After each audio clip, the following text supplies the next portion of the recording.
Eu tive um professor que dizia que nós somos máquinas térmicas. E ele estava certo, ele não está errado. Nós comemos, nos alimentamos para gerar energia, para queimar essa energia nas diversas atividades que nós temos que fazer. Seja andar, caminhar, correr, trabalhar, ou fazer alguma atividade em casa, ou pensar, ou estudar, cantar, enfim, todas essas atividades que nós realizamos, todos os movimentos musculares e neurológicos, todas as atividades neurológicas que nós fazemos, consomem energia, eles queimam essa energia. E através da queima da glicose e de outros alimentos armazenados, nós produzimos energia que nos possibilita fazer essas atividades todas. Toda máquina térmica, ou seja, aquela que usa uma reação que libera energia, ela tem que ser usada com limitação no tempo, senão ela tende a estourar. Então, o carro nosso, por exemplo, a gente usa por um tempo prolongado, mas geralmente a gente não fica 10, 15, 20 dias com o carro ligado. Ele tem que parar, descansar e esfriar o motor. Mesmo tendo sistema de óleo, tendo sistema de água, ele precisa ter um tempo de descanso. Quando a gente usa um gerador, por exemplo, o gerador ele pode ficar muito tempo ligado? Pode, mas geralmente a gente usa, quando é para ser contínuo, usa 2. Né? O contínuo que a gente diz 24 horas por dia, 7 dias por semana. Então a gente usa 2. Um no determinado período eu ligo o outro gerador para descansar esse aqui, porque é uma máquina térmica, ela trabalha exalando, né, expondo temperatura. E toda máquina térmica precisa descansar. Nós somos máquinas térmicas, nós precisamos descansar.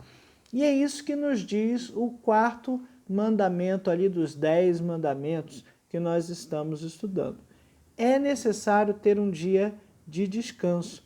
Né? Então, o pastor aqui comenta que nos segmentos religiosos, todos eles têm um dia para descansar e para lembrar do seu Deus, vamos dizer assim. Então, o muçulmano guarda a sexta-feira, o judeu guarda o sábado, o cristão guarda o domingo, pastor geralmente trabalha sábado e domingo, geralmente descansa na segunda-feira, né? Para que ele possa ter algum descanso. Existem as escalas de serviço, né? Então, o pessoal que trabalha na escala 18 por 30, 12 por 36 trabalha 12 horas, folga 36. Então, dia sim, dia não, essa pessoa está em casa. Ou então, quem tira 24 horas de plantão, geralmente tem um intervalo de descanso de 5 dias. É bem verdade que muitas vezes as pessoas aproveitam esse intervalo de descanso para tirar outro plantão.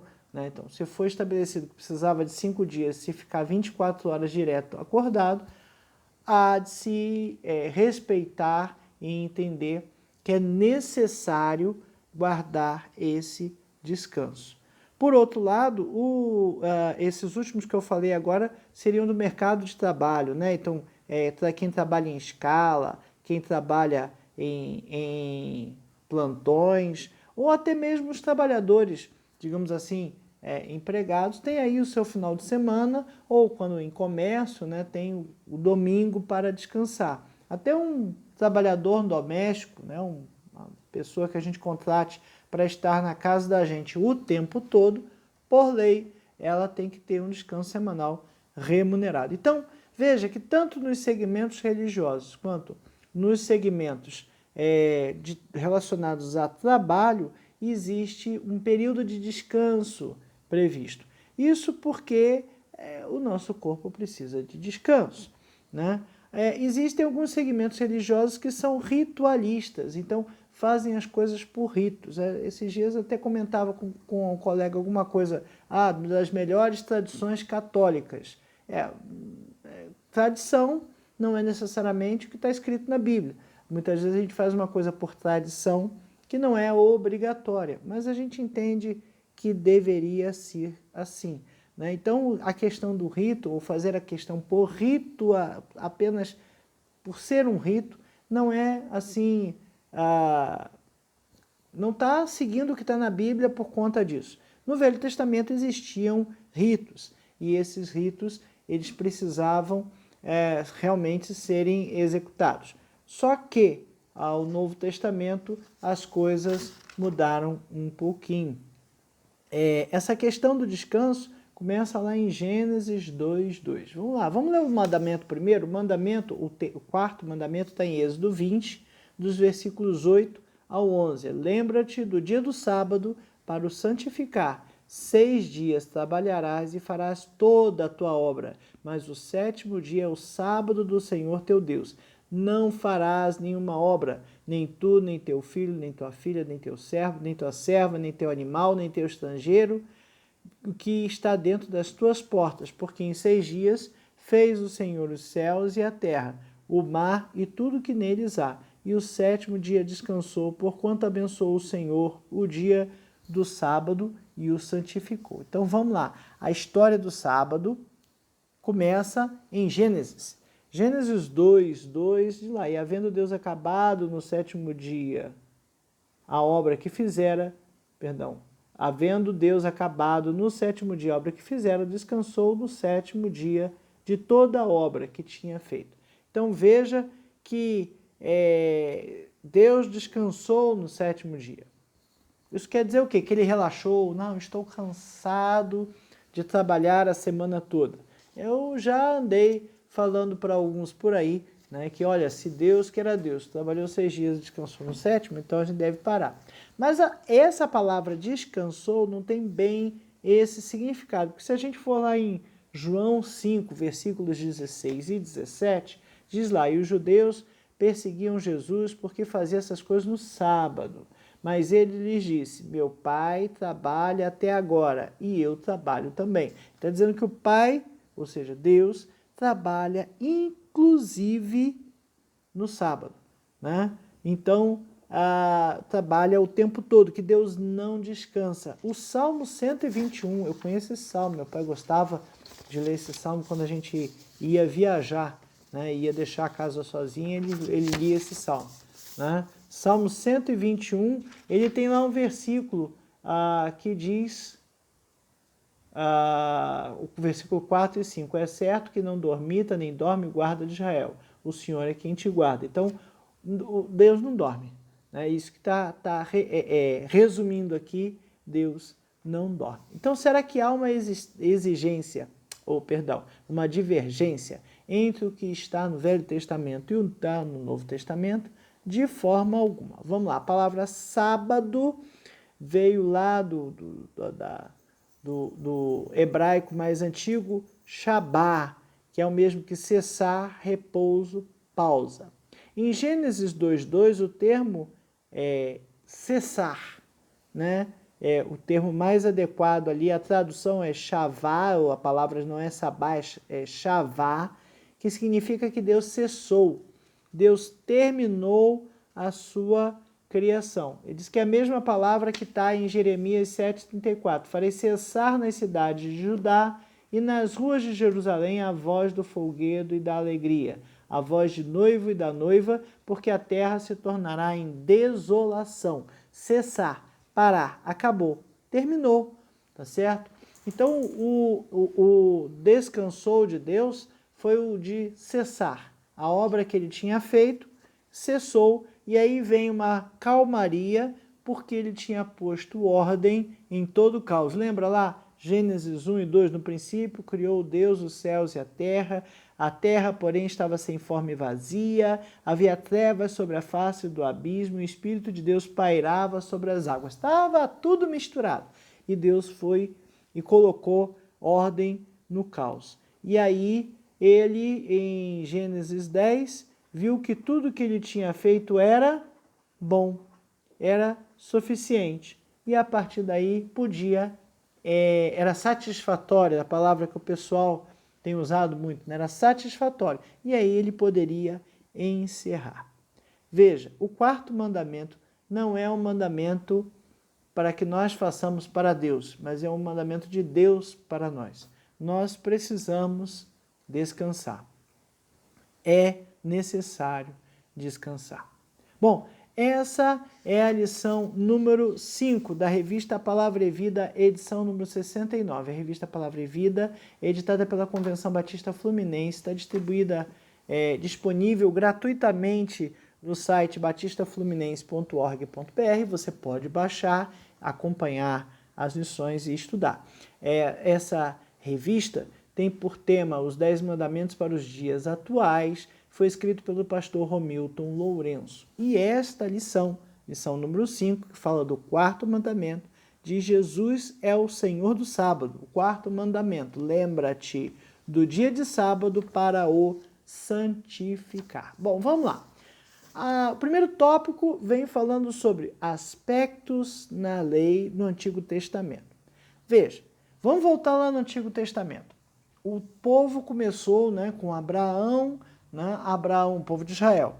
Abraão saiu da terra de Ur dos Caldeus. Deus falou para ele: sai da casa da tua parentela e vá para a terra que eu lhe farei uma grande nação. Até ali era um clã, era uma família, patriarcado, o pai mandava, todo mundo obedecia, até que o negócio teve problema lá, cresceu e o povo acabou indo, Abraão e sua família, acabou indo para o Egito.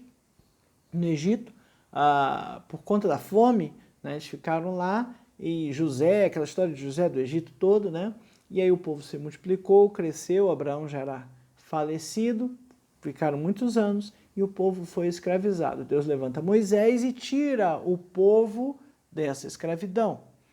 E aí a coisa começa a precisar ter uma determinada ordem, porque o povo precisava saber a quem estava obedecendo, como estava obedecendo. E aí nasce a teocracia.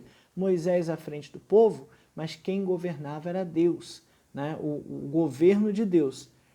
E aí, para que isso acontecesse, tinha que escrever algumas leis, umas regras, algumas coisas que o povo pudesse seguir.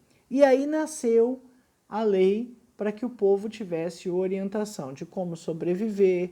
Tem coisas na lei que relacionam-se à saúde, então a questão de lavar a mão é a questão de higiene que a gente conhece, a questão do sacrifício tem uma outra questão por trás disso aí. Enfim, tem várias coisas na lei para várias áreas, tanto de saúde. O leproso que tinha que ser retirado do arraial era uma questão sanitária. Isso que a gente está vendo agora na pandemia, de lavar as mãos, usar máscara e evitar aglomeração, é o que está lá no Velho Testamento. A pessoa era leprosa, então tinha que andar com o rosto coberto, para que a saliva não fosse para os outros, tinha que gritar leproso quando fosse passar, para que as pessoas não se aglomerassem com ele, e viviam fora do arraial, que é o isolamento social. Então, tudo que a gente está fazendo são coisas muito antigas. Antes de Cristo já se praticava isso.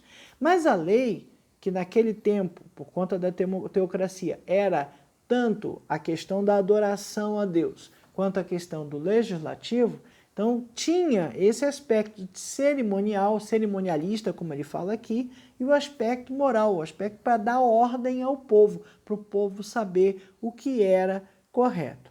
O aspecto cerimonialista ficou para trás. Quando Cristo morreu na cruz, as coisas mudaram. Quer ver um exemplo? Por exemplo, o povo antigo sacrificava animais.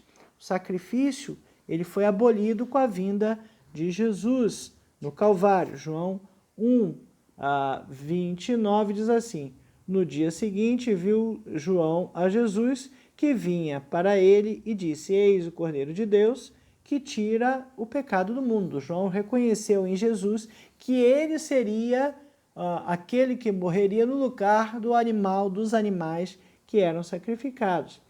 1 Timóteo 2, 5 e 6, porquanto há um só Deus, um só mediador entre Deus e os homens, Cristo Jesus, homem, o qual a si mesmo se deu em resgate por todos, testemunho que se deve prestar em tempos oportunos. Então, Jesus morreu na cruz por nós, e isso aconteceu substituindo o sacrifício de animais. Veja Deus exigia um sacrifício de um animal. O animal tinha culpa do pecado do camarada? Claro que não. Ele era inocente. E o animal morria inocente por conta do pecado do povo. E Jesus? Jesus morreu inocente, se entregou de forma voluntária e morreu sem ter culpa dos nossos pecados. 2 Coríntios 5:21, aquele que não conheceu o pecado, ele o fez pecado por nós, para que nele fôssemos feitos justiça de Deus. Então, Jesus morreu por nós, para que nós tivéssemos isso perfeito. E aí acontece que a lei passou. Não que o aspecto moral da lei passasse, mas o aspecto cerimonial da lei passou. Por que o aspecto moral não passa? Porque Deus é o mesmo. O que Deus queria, ele continua querendo. Se ele queria que as pessoas não matassem, ele continua querendo que não mate. Que não adulterasse, continua querendo que não adultere, não se adultere, né? Então, o aspecto moral ele permanece, mas o cerimonial não. Hebreus 10, de 1 a 16, é um pouquinho longo aqui, mas é importante a gente ler. Ora, visto que a lei tem sombra dos bens vindores, então a lei foi para o que haveria de vir, não a imagem real das coisas, nunca jamais pode tornar perfeitos os ofertantes, com os mesmos sacrifícios que ano após ano, perpetuamente eles oferecem. De outra sorte, não teriam cessado de ser oferecidos, porquanto os que prestam culto, tendo sido purificados uma vez por todas, não mais teriam consciência dos pecados. Entretanto, nesses sacrifícios faz-se recordação dos pecados todos os anos, porque é impossível que o sangue de touros e de bodes remova pecados. Por isso, ao entrar no mundo, diz: sacrifício e oferta não quiseste, antes um corpo me formaste. Não te deleitaste com holocaustos e ofertas pelo pecado. Então eu disse: eis aqui estou.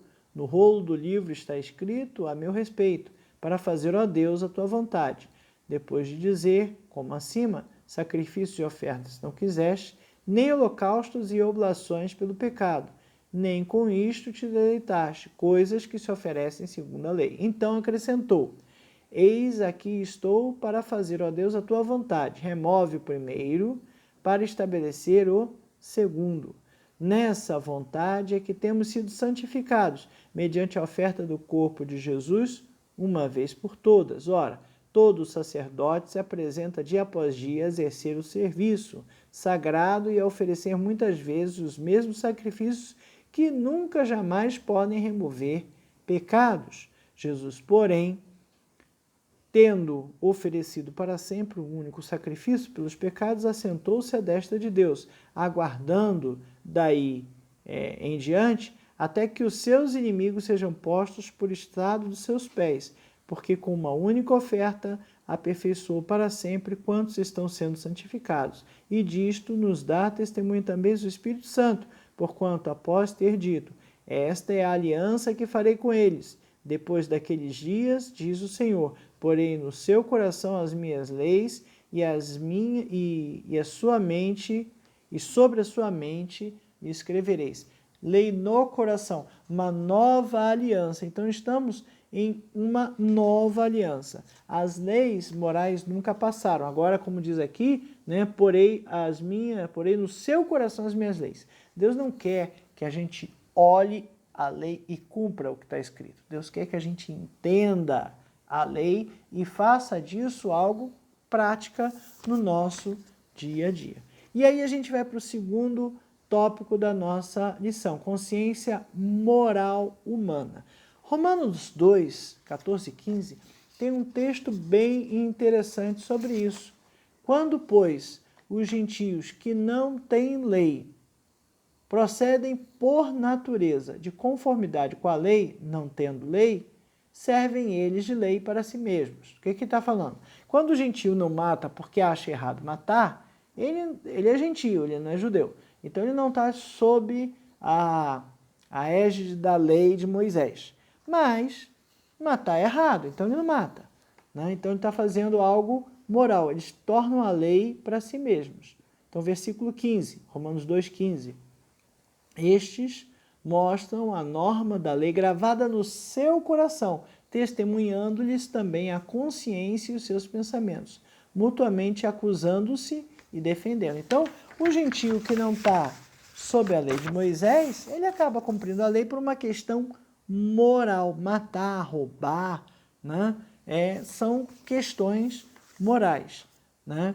E da mesma forma, então, eles não estão debaixo da lei, mas fazem isso. Da mesma forma, a gente sabe que se a gente não descansar, a gente vai morrer. As energias do corpo vão embora. Então, esse quarto mandamento é um elo também entre o que é naturalmente moral e o que é religioso. Tem um aspecto moral da lei, por exemplo, trabalhe 6 dias e descanse no 7º, senão tu vai morrer, né? Aspecto religioso, escolha um dia para lembrar de Deus. De preferência esse que você não vai estar trabalhando, para dar desculpa que não pode fazer nada porque está trabalhando, né? Então, nisso entendemos que se trabalhamos direto, morreremos. A questão ritualista precisa, então, ficar de fora. A gente só precisa ter um dia para consagrar nossa vida ao Senhor. Agora, é verdade que nos dias atuais a gente vê que 24 horas não está dando para mais nada, né? Sempre tem mais atividade do que horas no dia. Não é suficiente. E às vezes a gente tem que tirar horas de sono para fazer outras atividades. Eu estou rindo aqui porque eu estou de madrugada gravando, né? Eu devia estar dormindo e as 24 horas do dia estão mal divididas. Olha só que vergonha, né? Então, uma hora silenciosa, uma hora boa para gravar, então eu estou gravando, né? Mas o nosso mundo corrido do jeito que está, né, fez alguns workaholics, já ouviu falar essa expressão? Aquelas pessoas viciadas em trabalho, aquela que não descansa nunca, não desliga do trabalho nunca. É diferente de ter um trabalho que precise estar atento 24 horas por dia. Mas essas pessoas são viciadas, né, e não param de trabalhar o tempo todo. É bem verdade que tem pessoas também que não querem nada com trabalho, né? São totalmente opostas do workaholic, não querem nada. E tem pessoas que estão desempregadas e não conseguem algum emprego. É bem verdade que todas essas condições diferentes e às vezes todas as três são indesejadas. Trabalhar demais, não trabalhar porque não quer ou porque não tem emprego, né? Mas eles todos têm que separar um tempo para Deus. O pastor conta aqui uma experiência de uma senhora que queria muito ter um filho, e quando o filho nasceu, o que aconteceu? Não conseguia mais ir à igreja, né? Aquilo que ela queria como bênção tornou-se em maldição. A gente tem que ter cuidado e atenção com isso. As coisas que às vezes a gente pede a Deus que nos tiram da obra, né? E eu não vou falar só do sábado ou do domingo, no caso do domingo que a gente está falando, né? Mas eu vou falar da obra como um todo. Deixar de fazer alguma coisa porque eu estou ocupado, vê lá com o que você está ocupado. Naquela história, tem uma prova na segunda-feira, não deu tempo de estudar. Tá bom, fica em casa e estuda, fiz isso várias vezes. Só que aos poucos a gente vai percebendo assim, será que realmente eu não consigo me organizar para que naquele dia, naquela hora, eu realmente esteja disponível para ir, né, ao trabalho da igreja, eu não tenha dívidas a matar, né? O terceiro tópico dessa lição, e essa lição está um pouco mais longa, ele tem 5 tópicos, né? O terceiro tópico fala assim, vendo mal onde não existe. Os cristãos não guardam mais o sábado. Opa! Mas a lei não diz que é para guardar o sábado, né? Onde é que foi essa extinção de guardar o sábado? Por que a gente parou de guardar o sábado e passou a guardar o domingo? Bom, primeira coisa que Levítico 23, de 1 a 8, fala ali das leis de festividades. Disse o Senhor a Moisés: fala aos filhos de Israel e dizes: as festas fixas do Senhor que proclamareis são santas convocações. São estas as minhas festas. 6 dias trabalhareis, mas no 7º será o sábado do descanso solene. Santa convocação. Nenhuma obra fareis. É sábado do Senhor em todas as vossas moradas. São essas as festas fixas do Senhor, as santas convocações que proclamareis no seu tempo determinado.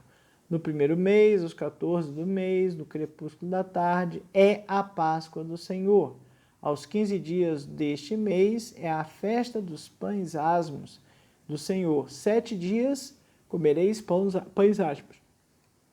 No 1º dia tereis santa convocação, nenhuma obra servil fareis. Mas 7 dias oferecereis oferta queimada ao Senhor. Ao 7º dia haverá a santa convocação, nenhuma obra servil farás. Veja que tem lá em Êxodo e tem aqui no Levítico também dizendo que não é para fazer nada. Mas essas coisas, como diz lá em Hebreus 10, 1, né? Cadê Hebreus 10, 1? Hebreus 10, 1, eu já copiei aqui atrás, né? Ora, visto que a lei tem a sombra dos bens vindores, ou seja, a lei é sombra das coisas que hão de vir. Então, essa questão do descansar da lei, né, sombra do que há de vir.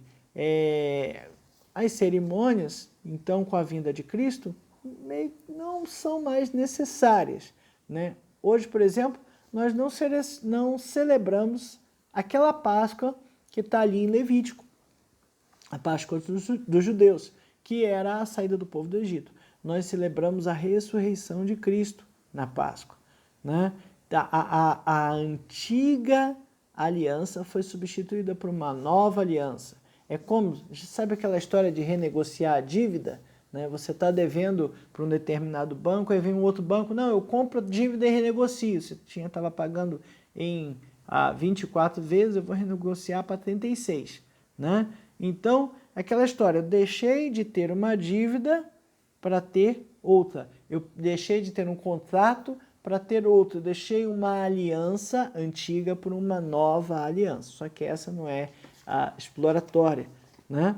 E então os aspectos cerimoniais deixaram de existir, né? Os aspectos morais não. Oséias 2:11, farei cessar todo o seu gozo, as suas festas da lua nova, os seus sábados e todas as suas solenidades. Então já estava previsto que isso ia acabar, né? Já havia informação que Deus queria cessar isso. Colossenses 2:16, 17, ninguém, pois, vos julgue por causa de comida e bebida, o dia de festa, ou lua nova, os sábados, porque tudo isso tem sido sombra das coisas que haviam de vir, porém o corpo é de Cristo. Veja, então ali já estava dando, em Colossenses já estava dando uma confusão, porque o pessoal já não estava fazendo as mesmas festividades, e por não estar fazendo as mesmas festividades, alguns olhavam de cara feia, né? Hebreus 6, 7 e 13. Agora, com efeito, obteve Jesus ministério tanto mais excelente, quanto é ele também mediador de superior aliança, instituída com base em superiores promessas, porque se aquela primeira aliança tivesse sido sem defeito, de maneira alguma estaria sendo buscado lugar para uma segunda. Foi com defeito porque nós pecamos, tá? 13. Quando ele diz nova, torna antiquada a primeira. Ora, aquilo que se torna antiquado e envelhecido está prestes a desaparecer. Estamos na nova aliança, de 1 Coríntios 11, 24 e 25. Tendo dado graças, o partiu e disse: isto é meu corpo, que é dado por vós, fazei isto em memória de mim. Por semelhante modo, depois de haver ceado, tomou também o cálice, dizendo: este cálice é a nova aliança no meu sangue. Fazei isto todas as vezes que beberdes em memória de mim. Então estamos numa nova aliança. E as coisas da velha aliança, as que eram cerimoniais, elas ficaram para trás. Então, está resolvido. Tudo que era cerimonial ficou para trás. Não tenho mais essa obrigação. Mas o que era moral, eu tenho obrigação. Se ficou bem claro que eu não sacrifico mais animal, que a Páscoa é diferente, por que não fica claro a questão do sábado, né? Jesus foi perseguido pelos judeus. Por quê? Porque ele fazia várias coisas no sábado, né? E lá em Marcos 2, 27, né, ele fala, e acrescentou, o sábado foi estabelecido por causa do homem, e não o homem por causa do sábado. O pastor aqui fez um comentário que eu achei sensacional, né? O carro foi feito para servir a família, não a família para servir o carro, né? Tem gente que compra o carro e tira o final de semana e fica o dia todo lavando o carro. E aí, ele gasta um tempão naquilo ali para o carro ficar bonito, né? Gasta muito tempo naquilo ali, né? Não estou falando que não deva lavar o carro, não é isso. Mas o tempo que você gasta em fazer aquilo ali é que talvez seja o problema, né? Aquela religiosidade de lavar o carro. Claro, o carro tem que lavar, tem que botar gasolina, tem que calibrar, trocar óleo, manutenção, faz parte, né? Tem que ser feito. Mas você não pode viver em função dele. Bom, o quarto tópico da lição fala a igreja e o dia do descanso. Então, a igreja primitiva lá no início da caminhada, ainda tinha alguns irmãos que sacrificavam animais, alguns que iam em Jerusalém, cumpriam todos os ritos previstos no Velho Testamento, né? As cerimônias deixaram de existir. A ressurreição de Cristo e o derramar do Espírito Santo, no dia de Pentecostes, foram 2 dias marcantes para o cristianismo. E o que acontece? Esses dias ocorreram em que dia da semana? Então vamos lá. Na ressurreição. No dia da ressurreição, Jesus encontrou os discípulos reunidos em uma casa. Eles estavam morrendo de medo, não sabiam se o Império Romano também ia perseguir, caçar e matá-los, ou se Deus estava reprovando, ou se também Deus estava reprovando eles porque eles não haviam permanecido firmes. O fato é que João 20, 19 diz que Jesus apareceu, Pai seja convosco, e João relata que eles estavam reunidos no primeiro dia da semana, portanto, domingo, né? E essa é a primeira situação. A segunda situação é a festa de Pentecostes. O Pentecostes é uma festa, da colheita judaica, né? E ela é penta, de 5, ela é calculada 7 semanas depois da colheita. Bom, depois da Páscoa, perdão. 7 semanas depois da Páscoa, dá 49 dias. 7 semanas, 49 dias. A semana começa no domingo, segunda, terça, quarta, quinta, sexta, sábado. Não é isso? E 50, o Pentecostes são 50 dias, por isso que tem o penta, né, do 5 do 50. Ou seja, qual era o dia de Pentecostes? Era o dia depois das 7 semanas, que era uma segunda-feira, ou perdão, um domingo, o primeiro dia da semana. O primeiro dia da semana não é segunda-feira, né? Então era um domingo, né? E aí a gente entende que a descida do Espírito Santo, que está lá em Atos 2:1, né, ocorreu em um domingo, né? E isso é importante para a gente entender que essas duas datas, por exemplo, foram bem marcantes para a história da igreja primitiva. Depois, mais à frente, a gente vai ver algumas outras atividades. Porém, por exemplo, Paulo, quando estava em Troade, né, ele prega e ministra ceia no domingo. Olha só, Atos 27, no primeiro dia da semana, estando nós reunidos com o fim de partir o pão, Paulo, que devia seguir viagem no dia imediato, exortava-os e prolongou o discurso até a meia-noite. Né? Até essa passagem curiosa, que tinha um camarada que estava numa janela e como Paulo estava falando demais, né, prolongou o discurso, né, a voz dele foi sonolenta, o garoto cochilou e caiu do terceiro andar. e depois estava vivo, não teve problemas quanto a isso. Mas é uma história curiosa. E aí, então, Paulo, quando estava em Troade, pregou na primeira semana. 1 Coríntios 16, 1 e 2. Olha aqui outra passagem. Quanto à coleta para os santos, fazei vós também, como ordenei as igrejas da Galácia. No primeiro dia da semana, cada um de vós põe aí de parte em casa, conforme a sua prosperidade, e vá juntando, para que se não façam coletas quando eu for. Ok? Isso aí era... Paulo recomendou algumas igrejas que recolhessem recursos para sustentar os seus pastores. Tá? Bom, nos dias atuais, os nossos crentes desejam realmente um dia de repouso. Um dia de repouso muitas vezes quer dizer nem ir à igreja. Na declaração doutrinária dos batistas tem lá falando que o domingo é o dia do Senhor, né? O domingo deve ser para os cristãos um dia de repouso, né? do trabalho, né? Mas ele precisa ser dedicado à oração, leitura da Bíblia e atividades relacionadas a Deus. A gente precisa estar no centro da vontade de Deus. Então, o quarto mandamento, ele é uma bênção para os filhos de Deus, né? Ele vem a nos orientar a descansar para que a nossa vida se prolongue. Exige no nosso próprio bem um período de descanso. O descanso sempre será nos braços do Salvador. Mateus 11, 28, vinde a mim todos que estáis cansados e sobrecarregados, e eu vos aliviarei. E chegamos ao quinto tópico da nossa lição. Jesus é o Senhor do sábado e de tudo que há na criação. Olha que interessante. Jesus foi perseguido pra caramba no seu ministério. Mas por quê? Porque no sábado ele fazia um montão de coisas. E ele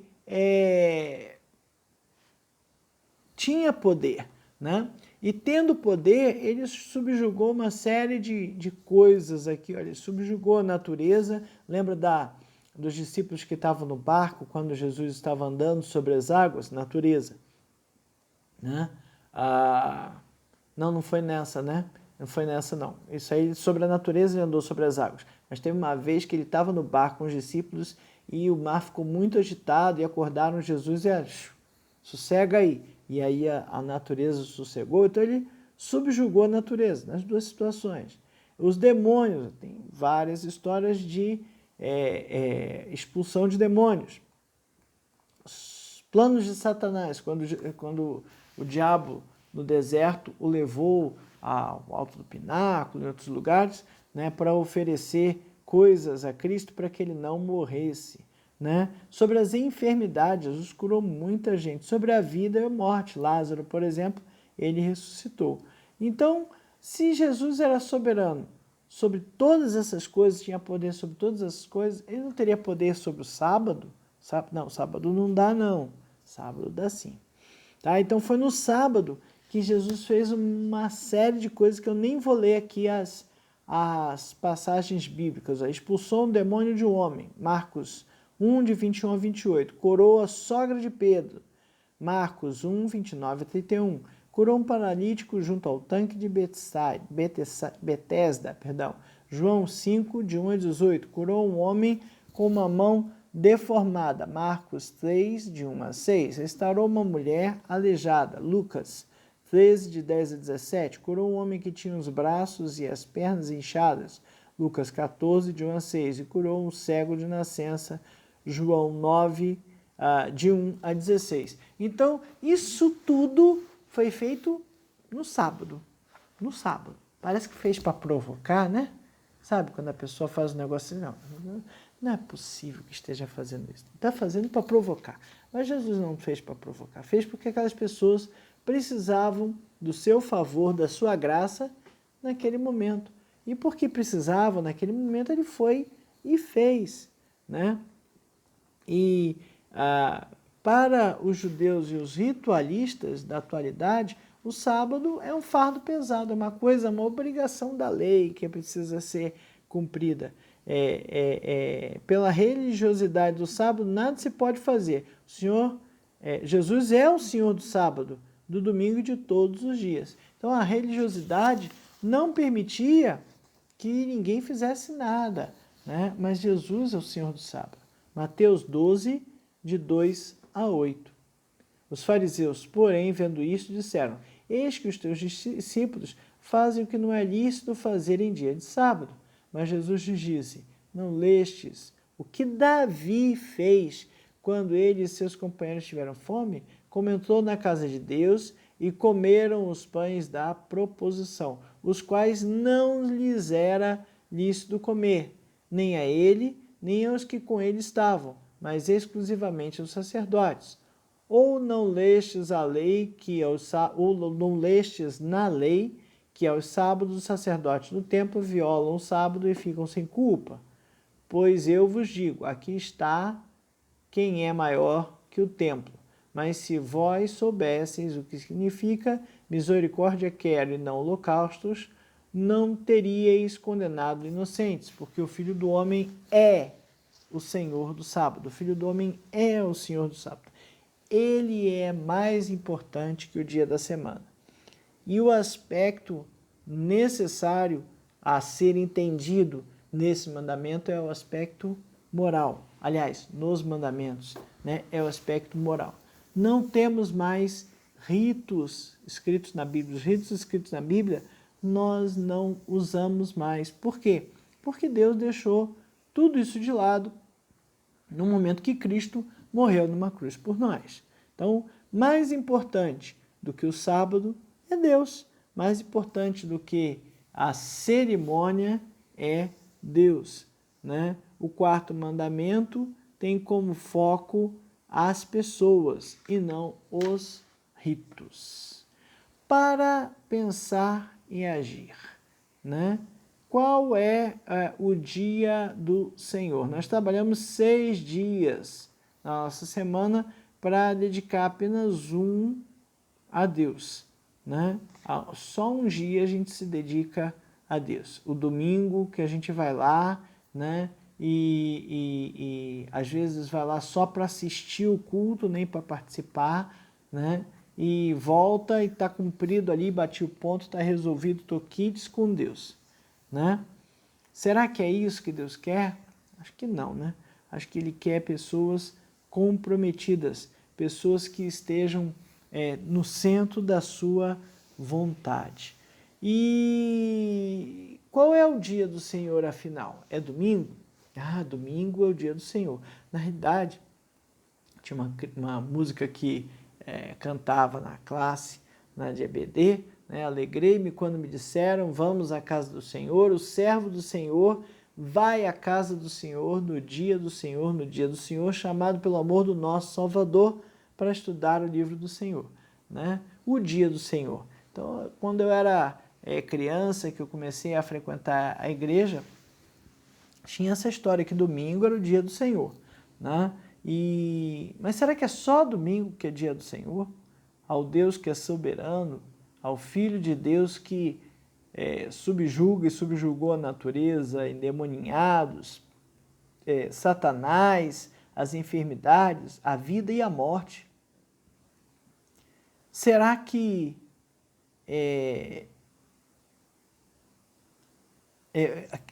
precisa ele tinha que ter cumprido o sábado, né? Qual é o dia do Senhor? Será que ele quer só um dia da semana? O resto da semana a gente não precisa ser crente?